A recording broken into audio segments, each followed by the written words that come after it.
হার্ষিত রানা এবং রবীন্দ্র জাদেজার দুর্দান্ত বোলিংয়ে ইংল্যান্ডের বিরুদ্ধে প্রথম ওডিআই ম্যাচটিতে ইংল্যান্ডকে 248 রানে আটকে দেয় ভারতীয় টিম।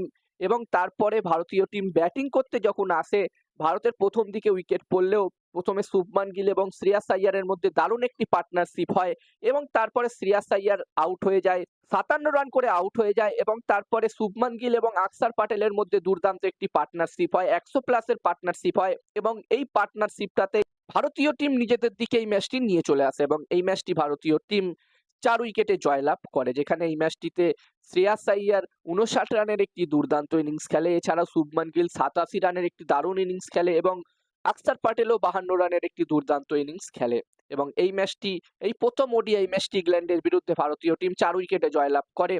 যেখানে চ্যাম্পিয়ন ট্রফি শুরু হবার আগে ভারতীয় টিম অবশ্যই চাইবে এই সিরিজটি 3-0 জিততে এবং চ্যাম্পিয়ন ট্রফির জন্য একদম ভালোভাবে তৈরি হয়ে যেতে। এবার দেখার বিষয় থাকবে কি হয়। আর এই প্রথম ম্যাচটি নিয়ে তোমাদের কি মতামত কমেন্ট বক্সে জানাতে পারো।